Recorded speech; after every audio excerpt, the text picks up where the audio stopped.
This replay has been modified at the request of the company.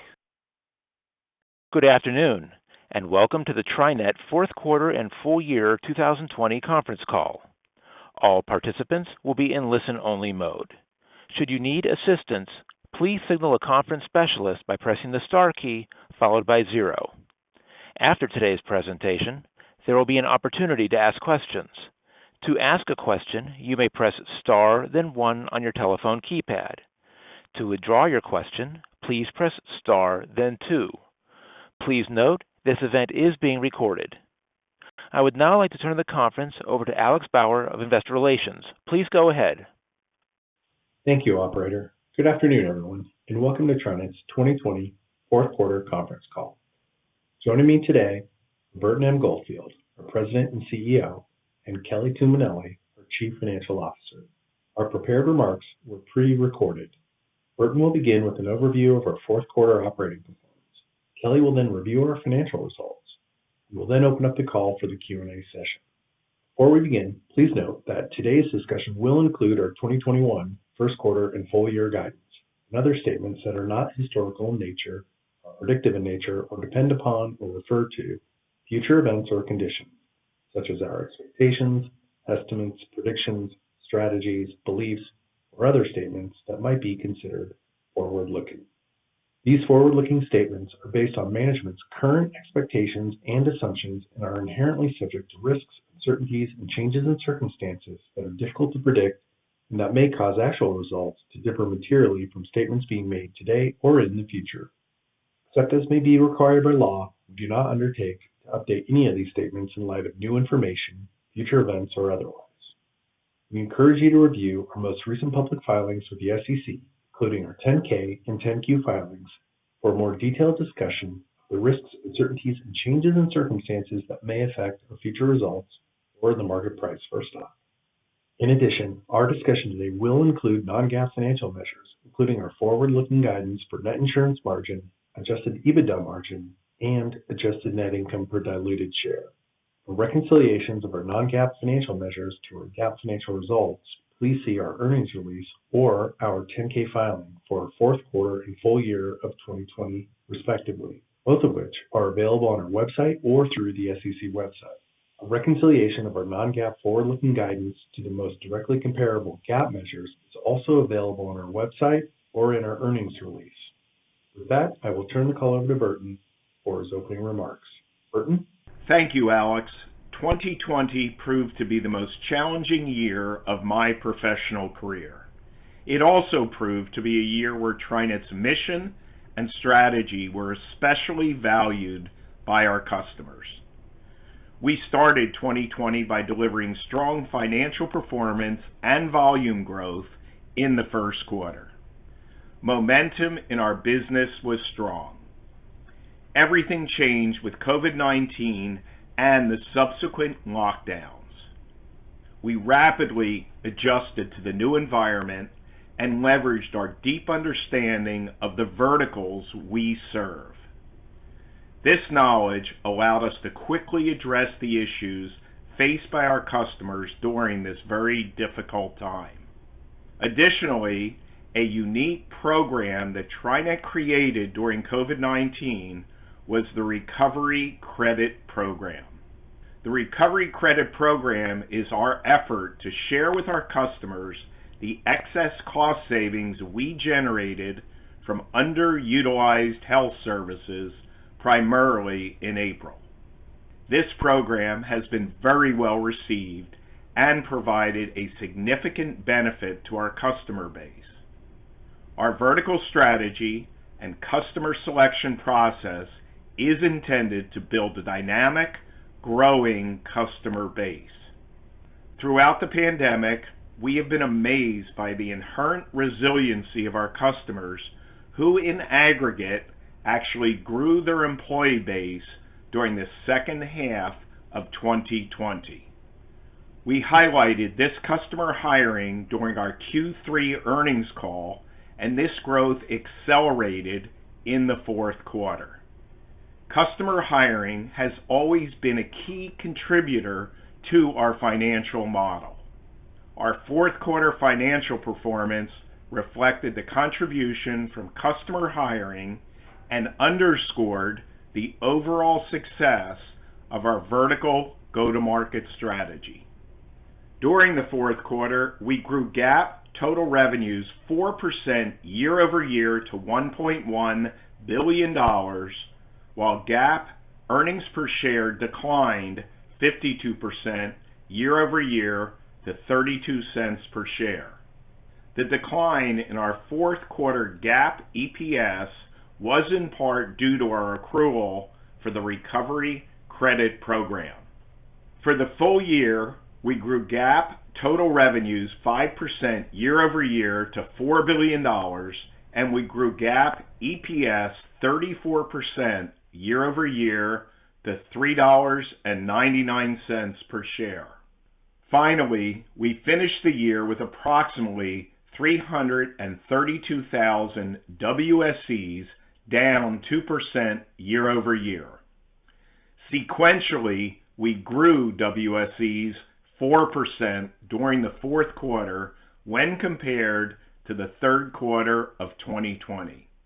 This remarkable fourth quarter growth is attributed to our efforts in service of our customers, the strength and durability of our customers' installed base, and the economic support provided by the government. COVID introduced significant volatility in the economy and in the equity markets. Bolstered by the strength of our business model and customers, we took advantage of the volatility and repurchased $178 million in stock during 2020 at an average price of $53.85 per share.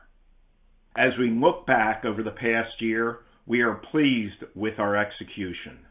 We understand the importance of the continued evolution of our service model to increase the overall value to our customers in both good and challenging economic times. The recent rollout of our Connect 360 service model demonstrates our commitment to always evolve and improve. Standing still with our products and services is not an option as we endeavor to enhance the delivered value of our solution to these amazing customers. Our approach in targeting specific industries through verticalization allows us to define new attributes to our product and service model that will benefit our customer base. Our focus is on the following industry verticals: technology, financial services, life sciences, professional services, nonprofit, and Main Street. These verticals are attractive partners because they are comprised of the most dynamic SMBs in the U.S. economy. Many of the SMBs within these industries combine strong growth prospects with operational complexity and a prioritization around an exceptional employee experience. For our customers and prospects, TriNet often proves to be a strong partner for solving their unique issues while offering an attractive benefits solution for their employees. By providing an exceptional bundled PEO solution, we deliver HR expertise, risk mitigation, payroll, and a differentiated benefits offering. This is all enabled through our industry-leading technology platform. When the COVID-19 pandemic hit and the economy stalled, TriNet quickly moved into action. We leveraged our team and our scale in service of our customers. We demonstrated that we are vested in their success. We weren't a vendor. We weren't a point solution. We were and remain a company that is uniquely positioned to help SMBs succeed based on the breadth and depth of our relationship. The two most important examples of how we leveraged our team and our scale for the benefit of our customers and SMBs alike were Our COVID-19 microsite, a public, single location where we provide our educational updates and outreach, and our recovery credit program. With the onset of the pandemic, we quickly launched our COVID-19 TriNet Business and Preparedness Center, which can be found on our homepage and available to all. This site has functioned as an efficient outreach channel where we can provide critical information regarding the CARES Act and PPP loan and loan forgiveness information. And for our customers, we provide alternative healthcare solutions and guidance through the difficult employee-related choices that they face, such as layoffs versus furloughs. The site provides a broad range of information available to all. Behind the scenes, our customer service team is assisting our customers through any and all specific issues our customers must address in a timely fashion. In an effort to provide financial support during this difficult period, we created the unique Recovery Credit Program. As the pandemic took hold, overall health utilization dropped even as incremental COVID-19 related costs increased. Due to the structure of our risk-based health plans, we realized significant excess cost savings, and we had immediate access to those savings during the year. We responded quickly by creating the Recovery Credit Program to ensure a portion of these savings were used for the benefit of our customers. We believe it was important to get these dollars to our customers when they needed it most. We have demonstrated to our customers that we are an invaluable business partner delivering a level of service typically available only to much larger entities. To me, this defines a partnership where ultimately we play a vital role in helping them to pursue their vision and help them to succeed in rapidly changing business climates. Once our customer base stabilized after the second quarter, we saw these customers begin to hire at an incredible rate. These SMBs hired 68% more new employees in the second half of 2020 than they did in the second half of 2019. Further, even when layoffs in the second quarter and negative change in existing is included in the calculation, the outcome was net positive with respect to WSEs. Said another way, our customers actually grew in 2020 versus 2019. As you recently saw, we launched Connect 360, our effort to further evolve and improve our customer experience. We know that 60% of our customers want to speak directly to a knowledgeable individual versed in the specific issue they needed resolved. 75% of our customers want to reduce the time it takes to get to resolution. Connect 360 is designed to get our HR experts on the line with our customers faster. 2020 has demonstrated that we put our customers at the center of everything we do.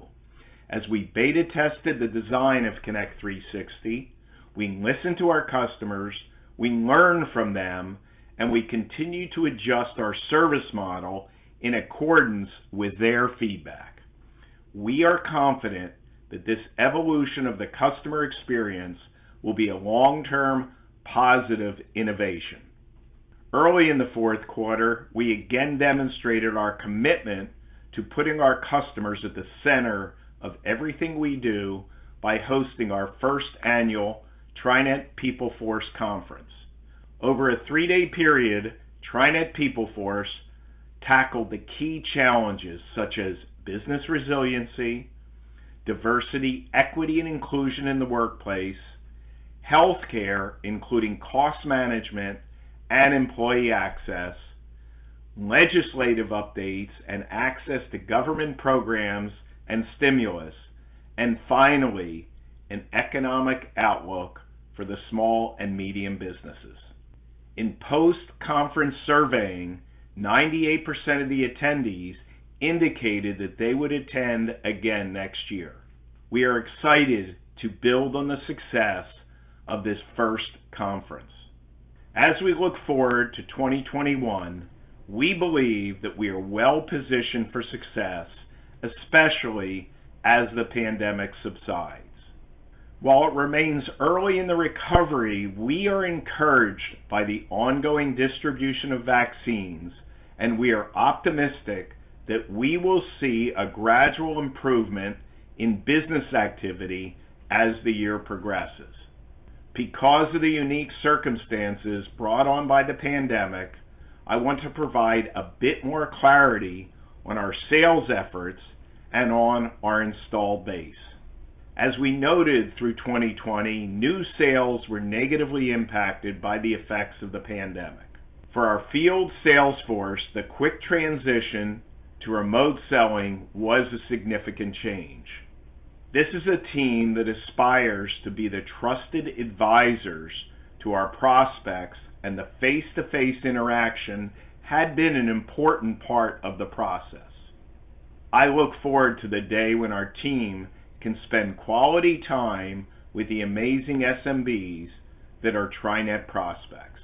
For these prospects, the extraordinarily difficult operating environment led business owners to be far more concerned with the front of the house rather than the back of the house. If either one of these disruptions occurred in a single year, it would represent a significant headwind to new sales growth. Having both occur in 2020 created an unprecedented hurdle which was difficult to mitigate. On the positive side, the PEO value proposition resonated strongly in 2020 with our customers, prospects, and the SMBs more broadly.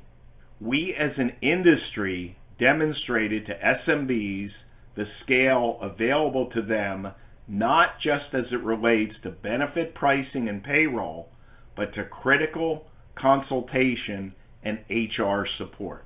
As we look to 2021, I am encouraged by several aspects of our business. First, in the face of the pandemic, TriNet was there for our customers, and our efforts have only helped us deepen our relationships.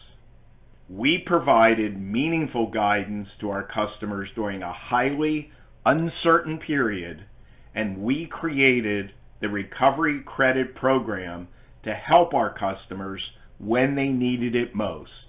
As we market to new prospects, we highlight that we are more than just a vendor, but the partner they can count on today and over the long term in all economic environments. Second, I believe we are seeing green shoots in the first quarter. Sales are still down when compared to 2020. However, January is indicating that the gap between new sales and our pre-pandemic experience is beginning to narrow. One vertical where we are seeing particular strength is technology. In fact, we are expecting new sales in the vertical to grow year over year in the first quarter, even in the face of the continuing pandemic in 2021 versus a non-pandemic quarter in Q1 2020. The tech industry remains flush with capital, and we have started to see VCs redeploy that capital. Looking at our January tech sales, according to our collected statistics, over 50% of the new annual contract value in the tech vertical is being derived from companies who are either newly funded startups or early stage companies who have received an additional round of funding. This investment activity suggests a strong 2021 for the tech industry, and our January performance highlights that we continue to build a dynamic, durable installed base. Our team is focused and energized, and we are working to deliver strong year-over-year new sales. I look forward to updating you on our first quarter progress in a couple of months. Through our disciplined approach to customer selection, best displayed by our vertical strategy, our installed base has weathered the pandemic far better than we could have expected. We are more committed than ever to serving this installed base while growing it further throughout 2021. With that, let me pass the call over to Kelly to discuss our financial results. Kelly? Thank you, Burton. First, I'll review our fourth quarter and full year financial results before providing 2021 guidance. Overall, I'm very pleased with the results we accomplished during the fourth quarter, particularly given the backdrop of the COVID-19 pandemic. During the fourth quarter, GAAP total revenues increased 4% year over year, and professional service revenues grew 3% year over year. GAAP total revenues outperformed the top end of our guidance range by 2 points, as our WSE volume outperformed as our clients grew their employee base, and the mix of our WSEs, which remained at nearly 80% white-collar workers, drove 3 points of higher benefit participation over fourth quarter 2019, along with the associated revenues. This outperformance was partly offset by a 3% decline in average WSEs to 327,000, in addition to a $24 million accrual for the Recovery Credit Program, which reduced our revenue by 2%. Net service revenues in the quarter decreased 2% year over year, in line with fourth quarter's lower average WSE volume, outperforming the top end of our guidance range by 10 points. For the fourth quarter, we delivered a net insurance margin of 8.7% versus our Q4 guided range of 4% to 8%. In the quarter, our health utilization approached a more normalized level by the end of December, with direct COVID costs representing approximately 4% of total claims costs, offsetting what would have otherwise been favorability in utilization. This early quarter experience was slightly favorable to the expectation discussed on our third quarter call. In addition, our workers' compensation portfolio performed well, adding an incremental 1% to this quarter's net insurance margin due to a $9 million contribution from prior period development. In the fourth quarter, we delivered an adjusted Ebitda margin of 25%, 4 points above the top end of our guidance, largely driven by the volume growth and insurance favorability. Partly offsetting our very favorable net service revenues, we had between $20 and $25 million of expenses that we wouldn't anticipate recurring in 2021. These incremental expenses came from a number of places, including settling and accruing for the audits of open payroll tax years with taxing authorities, expenses associated with data and technology automation, some COVID-related and business reorganization restructuring expenses, as well as incremental consulting spend related to our growth strategy. We spent $43 million to repurchase approximately 619,000 shares of stock during the fourth quarter. Our fourth quarter effective tax rate was 16%. In the quarter, the rate was lower due to the tax treatment of employee equity compensation, which we now recognize the tax benefit when vested. GAAP net income per share decreased 52% to 32 cents compared to 68 cents per share in the same quarter last year, but exceeded the top end of our guidance by 4 cents. Just a reminder that the continued accrual for the Recovery Credit Program reduced fourth quarter EPS by 27 cents a share, and our results were also dampened by the fourth quarter expenses that we would not anticipate recurring, which I mentioned a moment ago. Adjusted net income per share decreased 48% to 44 cents compared to 84 cents per share in the same quarter last year, which exceeded the top end of guidance by 12 cents. Turning to our 2020 full year financial results, Our performance was significantly impacted by COVID-19 and our response to the pandemic. On the downside, as Burton discussed, the pandemic negatively affected new sales and WSE retention, which impacted our volume and revenue growth. But positive to our results, the pandemic also changed how WSEs utilized health services, which resulted in significant insurance cost savings. In response to the significant insurance cost savings, TriNet created and accrued the Recovery Credit Program. Beginning in the second and continuing through the third and fourth quarters, we accrued $128 million in total for the Recovery Credit Program, representing a 3% impact or headwind to 2020 GAAP total revenue growth. Despite these headwinds to revenue growth, in 2020 we grew GAAP total revenues 5% to $4 billion, and we grew net service revenues by 14% year over year to $1.1 billion. Even after accruing for the Recovery Credit Program, the 2020 net insurance margin was 14.6%. For 2020, the broad underutilization of healthcare services by WSEs since the onset of the pandemic resulted in insurance cost savings remaining lower than forecast and driving net insurance margin higher than expected. Total adjusted Ebitda increased 9% to $468 million with an adjusted Ebitda margin of 44%. Our 2020 GAAP effective tax rate was 24%, benefiting from timing differences in recognizing tax expense on equity compensation. GAAP net income and adjusted net income both increased 28% to $272 million, or $3.99 per share, and $303 million, or $4.44 per share, respectively. Finally, we spent $178 million in 2020 to repurchase approximately 3.3 million shares of stock.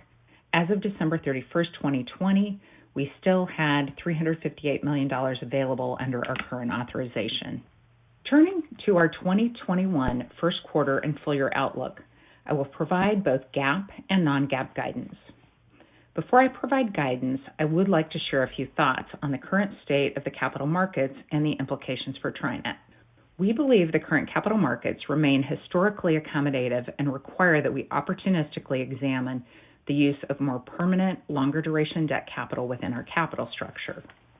While shifting to longer-term capital may slightly reduce our earnings per share, it could create an efficient avenue to raise financing for growth initiatives such as M&A, as well as other corporate purposes, as well as become a hedge against potential future interest rate increases. During the fourth quarter, we had repaid our outstanding borrowings under the credit facility, so our current capital structure includes a secured term loan A, of which $370 million remains outstanding. The term loan and our undrawn $250 million secured credit facility both mature in June of 2023. As I mentioned last quarter, our priorities for capital deployment are first, organic growth, which we're seeing traction given the signs the pandemic will ease in 2021 and beyond. Second, acquisitions. We will continue to pursue acquisitions that are complementary to our current focus, such as PEOs that are in attractive geographies or markets, or technology that could enhance our business model. And third, share repurchase, first to offset dilution, then opportunistically as we evaluate the best avenues for capital against growth versus efficiency. We will continue to keep these priorities in mind as we evaluate our market opportunities. Now, turning to guidance. Both the high end and low end of our guidance is informed by how we think the COVID-19 pandemic, vaccination efforts, and economic recovery will play out over the course of the year. The high end of guidance broadly assumes a return to economic normalization earlier in the year, including a recovery in new sales to pre-pandemic levels, continued growth in the installed base, and reduced direct COVID costs offset by a recovery in health utilization, with some delayed or deferred services being made up later in the year. The low end of guidance broadly assumes the return to economic normalization occurs later in the third quarter, with direct COVID costs remaining elevated, while we see a broad rebound in health utilization as both providers and WSEs become more comfortable utilizing health services during the pandemic. Neither our high or low scenarios assume a shutdown of the magnitude experienced in 2020 that both suppressed health utilization and drove unemployment, nor do they assume a significant bounce back in healthcare utilization to make up for the procedures avoided during 2020. For our pro forma tax rate, we continue to assume 25.5% given our current expectation of our state rates. Finally, given the acceleration of our share repurchases in 2020, our full year 2021 forecast assumes approximately 67 million diluted shares. For the first quarter of 2021, we expect GAAP revenue year-over-year growth of 2% to 4% and professional service revenue to be in the range of down 4% to down 3% year-over-year, accounting for the lower WSE starting base at the beginning of the year versus the beginning of first quarter 2020. In the quarter, we expect to accrue approximately 1% of revenue for our Recovery Credit Program.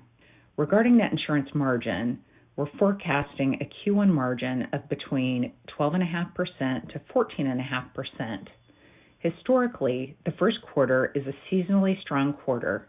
We do expect continued direct COVID costs, plus a return to a more normalized healthcare utilization, but do anticipate the utilization numbers to start low and increase throughout 2021 as the COVID pandemic abates.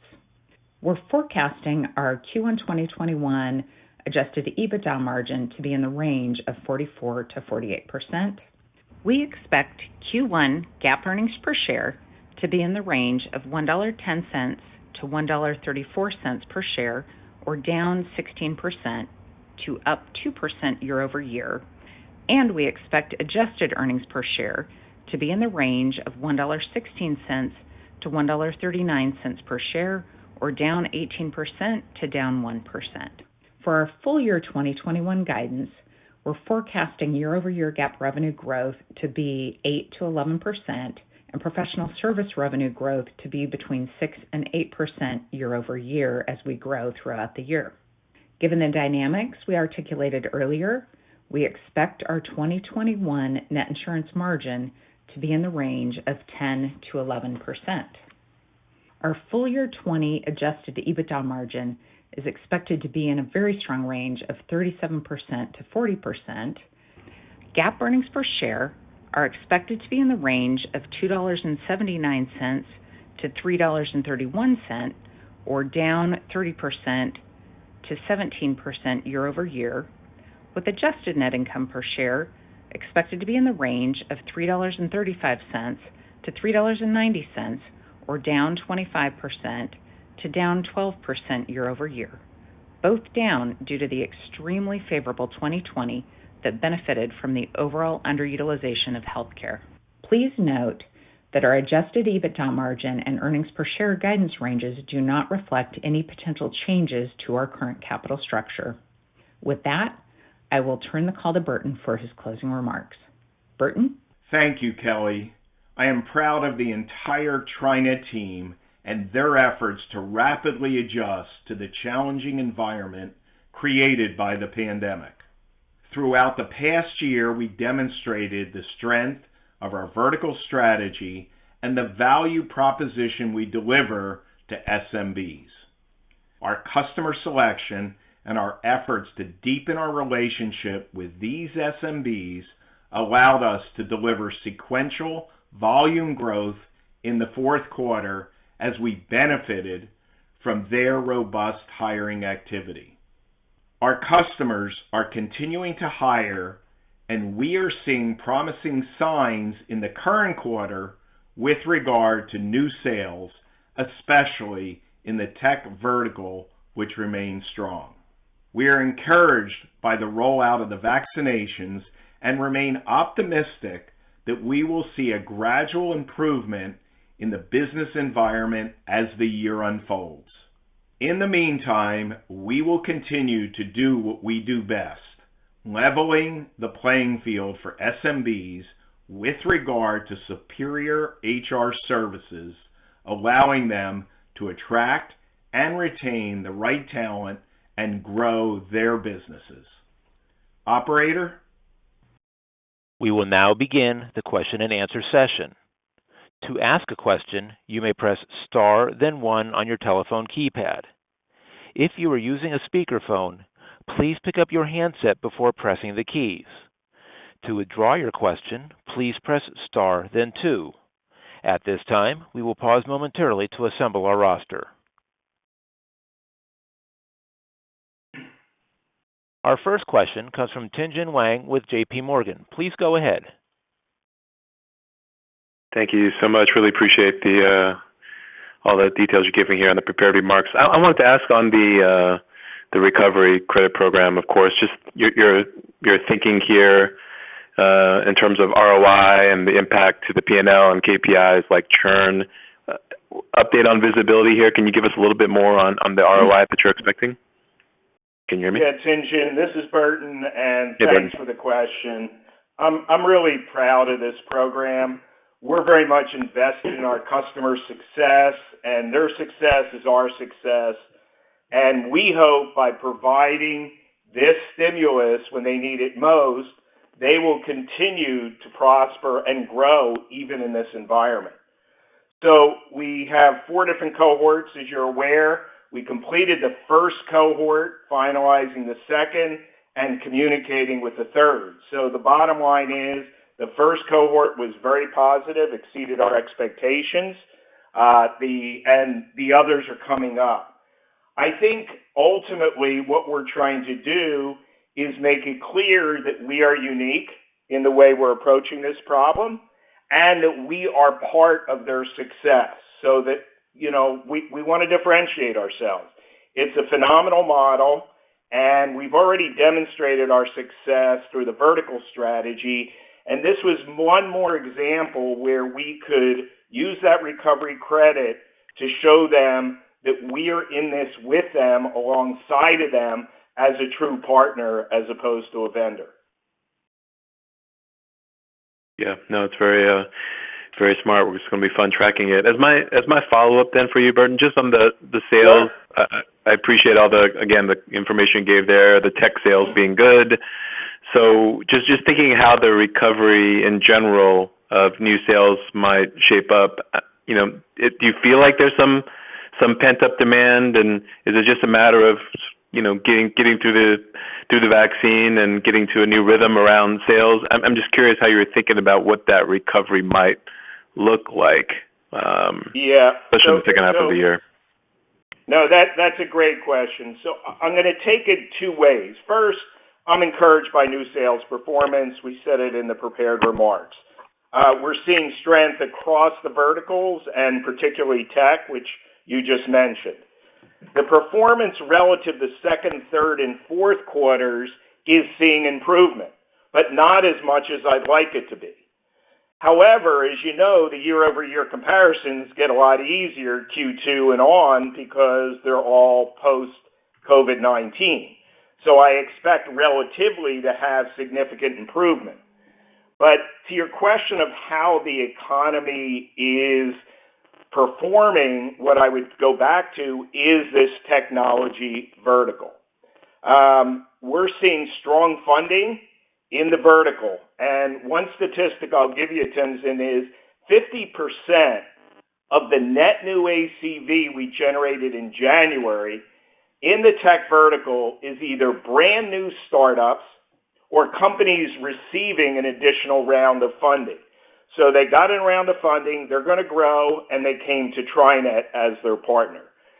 So there are segments of the economy that are doing really well, and I am expecting that if we can get post-vaccine, the economy in general will do well, particularly in the verticals that we're serving.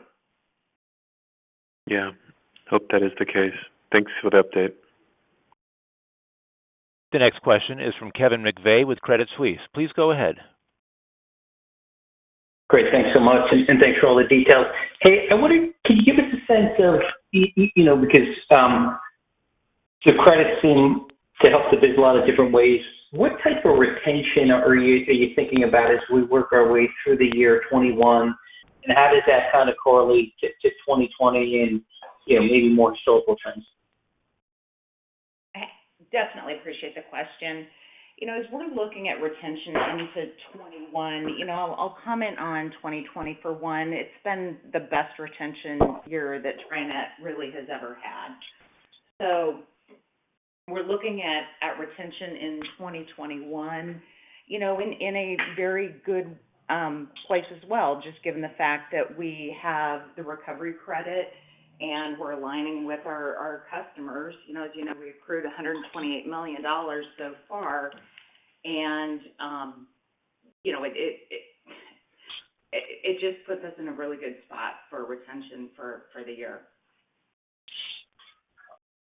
That's helpful. And then Kelly or Burton, the one-time items, kind of the data technology, the restructuring, should we expect some cost savings from that going forward? And is there any way to think about what that would be? The way we think about it, we took the fourth quarter as an opportunity to invest in a few different things, technology enhancements, other process improvements, as well as our go-to-market strategy. And while I view those costs as one-time in nature, I really, as we look forward, we would expect OpEx growth just in general in the lines that we saw, and investing in things like our Connect 360 program, and would just grow OpEx in the same way that you've seen the industry grow. Thanks so much. The next question is from Andrew Nicholas with William Blair. Please go ahead. Hi, good afternoon. Wanted to start with a little bit more detail on the Connect 360 rollout. I'm wondering if you could speak to some of the initial feedback you've gotten from clients on the change. I think this is something you started to roll out late last year in certain markets. And then relatedly, kind of longer term, what that shift in service model could mean for TriNet in terms of driving scale and potentially stronger profitability. So, Andrew, this is Burton. Good question. So, Connect 360 is about evolving the service model to serve our customers in the way that they want to be serviced. You are correct. We launched a beta version back in November. We learned from the beta version by listening to the customer's feedback, and we made changes where we needed it to be. Ultimately, it's all about servicing these customers. And given our performance throughout the pandemic, I believe we built a reservoir of goodwill and trust with these customers. Ultimately, we want to be able to add incremental services and evolve the model so that we can serve a broad range of customers within the verticals that we're serving. But we are never going to sit still. We are always going to be evolving and enhancing our service model, our technology, and our offerings around insurance, et cetera. So this was one example of that. We took this year with the pandemic to work on projects like this, and we're excited about where it ultimately takes us using that scale that you just mentioned in service of these customers. Got it. Makes sense. And then for my follow-up, we've seen, with the new year, some pretty major players move into the pooled employer market for 401k plans. I think some have been noting some really strong initial growth. So I'm just curious what impact PEPs have had, if any, on your business to date, and then how you'd expect kind of that change in regulation to impact the PEO industry broadly going forward. I'm just kind of wondering if it removes one aspect of the PEO value prop, or if it's not a big enough driver of new business to really move the needle. Yeah, we have good participation in our 401k program, and it's nice that there's alternatives out there. It's not going to move the needle from a revenue standpoint, but the integration of the 401k program into our offering has been well received. It's a very low-cost program, and, it gives the employees an option that they did not have being part of our plan. If other plans come up, we're perfectly happy with them using those plans as well. Understood. Thank you. Yeah, no, thank you. The next question is from David Grossman with Stifel. Please go ahead. Thank you. Good afternoon. I Hey, just David. want to, hey, Burton, maybe we could just circle back to the comments you made about the acceleration of hiring in the base and some of the statistics that you gave us. And just to level set, I think you said that if you back out the clients that left during the year, in total, the base grew year over year in 20 versus 19. Did I hear that right, or am I getting that wrong? That is correct.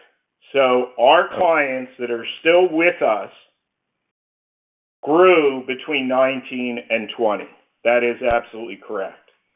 And overall, if you look at the total book, there was dramatic growth in the second half of the year over the second half of 2019. And David, that's the story of the quarter from my standpoint. We did a lot of great things, but I think the customer selection, the vertical strategy, and the performance of this group of clients was fantastic. And do you have any sense for, I know it's really hard because it's such a bizarre year, but, how much of it was the kind of the cessation of hiring, furloughing, and all that stuff that happened at the front end of the pandemic, and then combined with the stimulus? I mean, are you able at all to ferret out, what's fundamental strength versus just timing and the cyclical factors that impacted the year?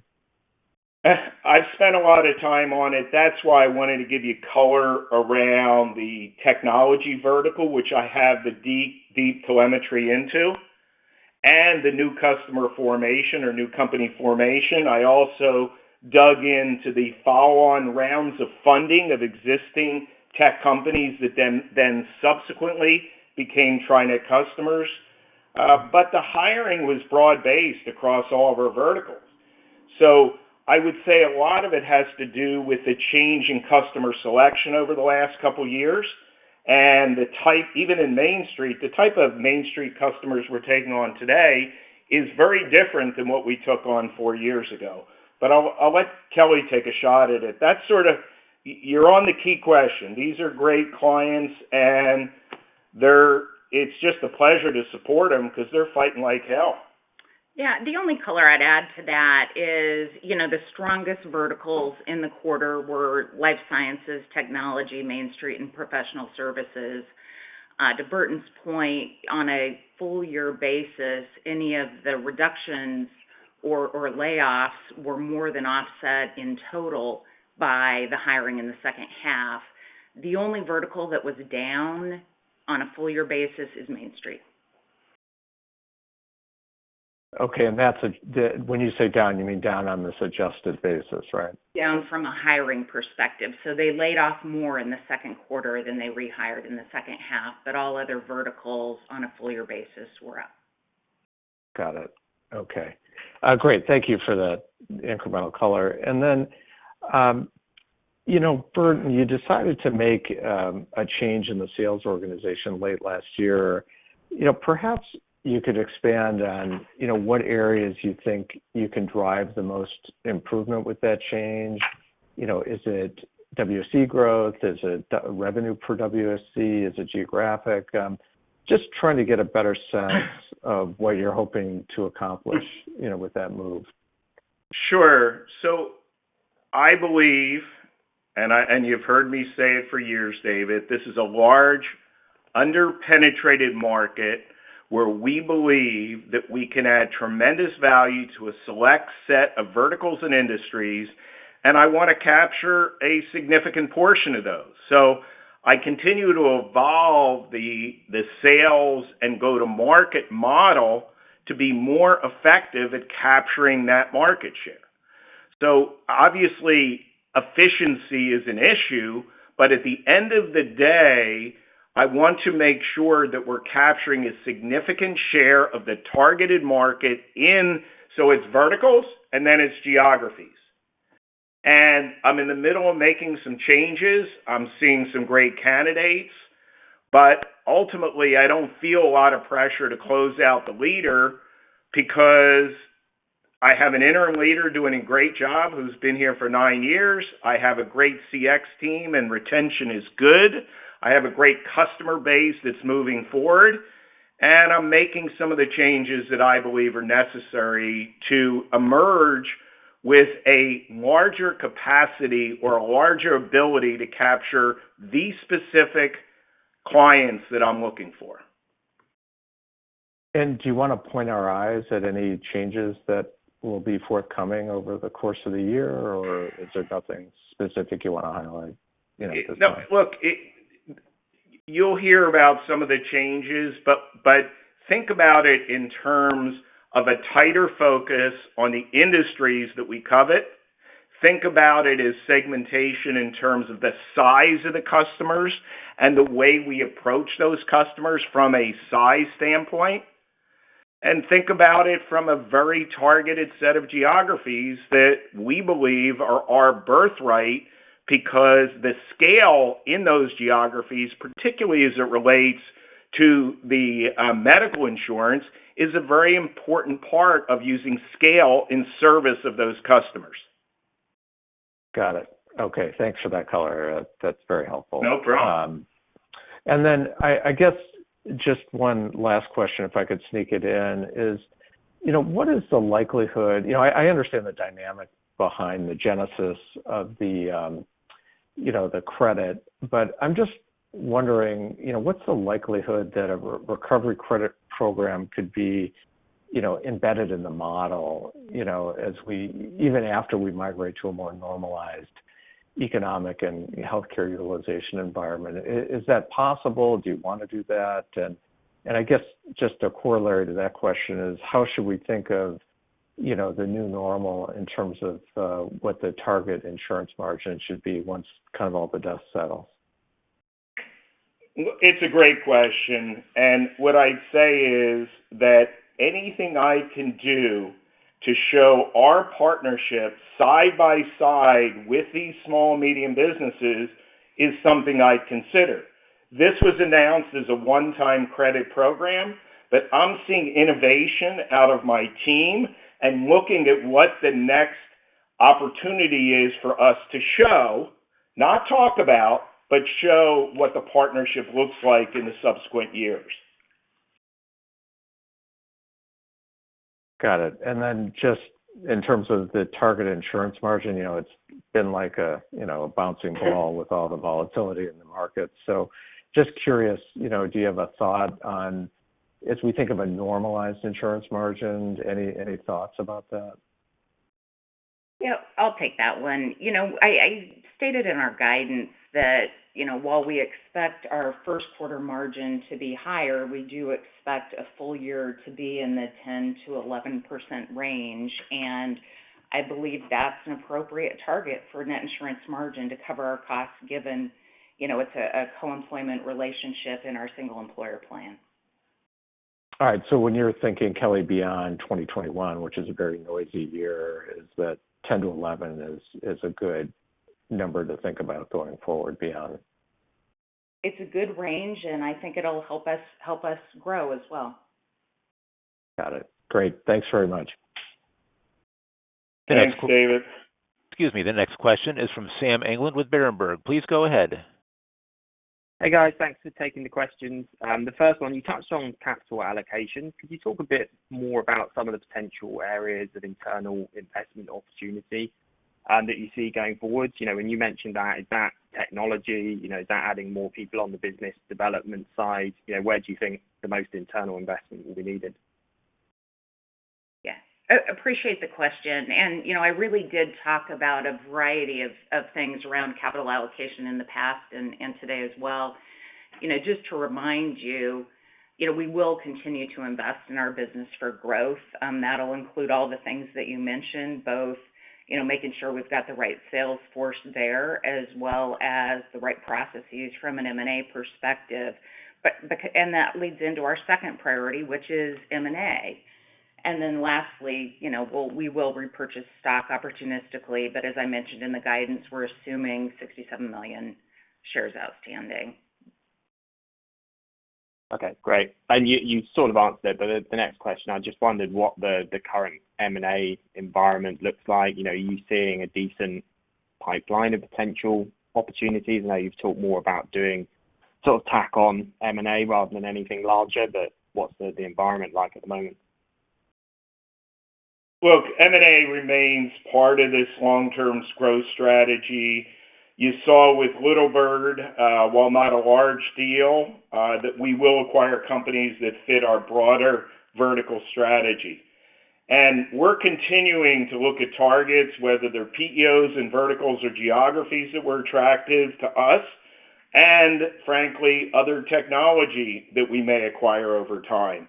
It goes a little bit back to what I was saying to David. I want to be innovative in terms of servicing this dynamic customer base when the economy, first of all, recovers, but it will inexorably change as we move forward. Okay, great. Thanks very much, guys. I'll leave it there. Thank you. This concludes our question and answer session, and the conference is also now concluded. Thank you for attending today's presentation. You may now disconnect.